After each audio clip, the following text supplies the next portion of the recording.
Muitas vezes se pensa que trabalho e fé são mundos separados, mas a verdade é que eles estão profundamente ligados no plano de Deus para transformar nações. Vamos mergulhar nessa ideia que, olha, poderosíssima. Vamos pensar um pouco nisso. Em lugares onde as portas parecem totalmente fechadas para a mensagem do Evangelho, Deus está usando uma chave que ninguém esperava: os negócios. Vamos começar explorando essa ideia que parece até um paradoxo, né? Muitas fronteiras hoje, de fato, estão fechadas para o trabalho missionário tradicional. Mas o que é surpreendente é que elas continuam abertas para o comércio, para o empreendedorismo.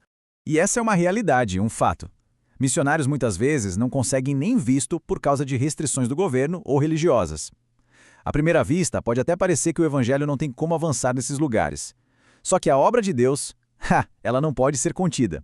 E essa imagem aqui, ela ilustra de uma forma brilhante o que está acontecendo. É como a água, que vai se infiltrando devagarinho. O evangelho está rompendo barreiras de maneiras que não são as tradicionais. Deus está usando canais diferentes, estratégias super criativas, para que a verdade dele chegue nos corações mais sedentos, mesmo nos lugares mais difíceis. É exatamente aqui que entra um conceito que, olha, transforma tudo. É o que a gente chama de BAM, ou negócios como missão.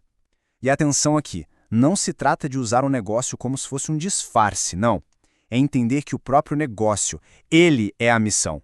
Então, o ponto central é esse. Na verdadeira estratégia de negócios como missão, cada pedacinho da empresa é legítimo, é autêntico. A forma como se trata os clientes, os funcionários, os fornecedores, tudo isso vira um testemunho vivo. E isso se torna super prático, sabe? Não é uma ideia abstrata, no ar. É sobre operar com integridade total, cuidar das pessoas como imagem e semelhança de Deus e ser um agente de bênção real na comunidade.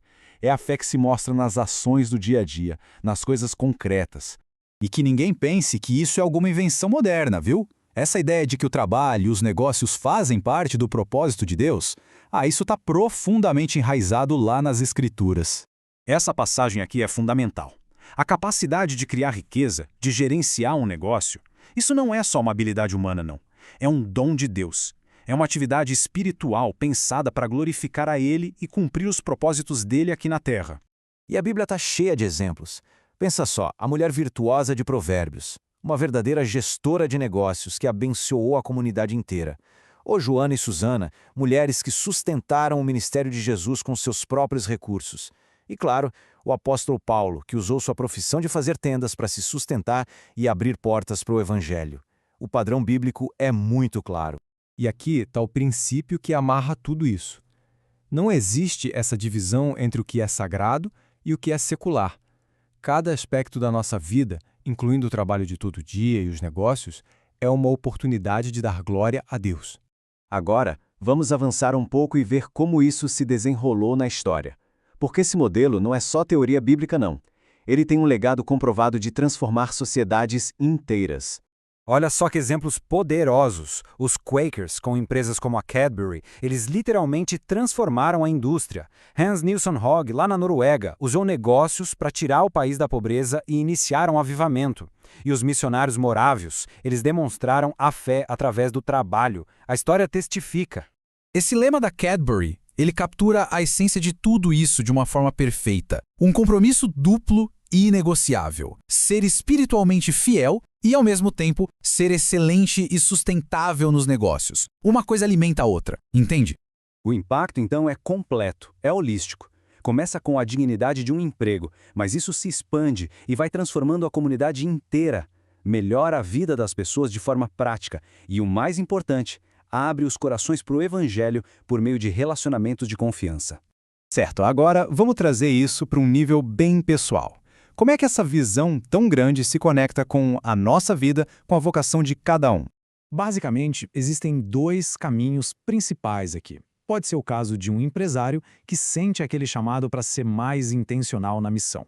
Ou, por outro lado, um missionário que percebe que uma estratégia de negócio pode ser a chave para entrar no campo. Os dois caminhos são válidos e os dois exigem preparo, exigem desenvolvimento. Então, essa é a pergunta que fica. Não é tanto sobre o que se faz, mas para quem se faz. Como é que os talentos, a experiência, os recursos que Deus já concedeu podem ser consagrados para o avanço do reino dele aqui e agora?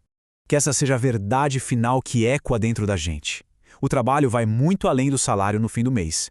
Quando ele é feito com excelência e para o propósito certo, ele se torna um verdadeiro ato de adoração. Um altar onde a glória de Deus se manifesta e o reino dele avança aqui na terra.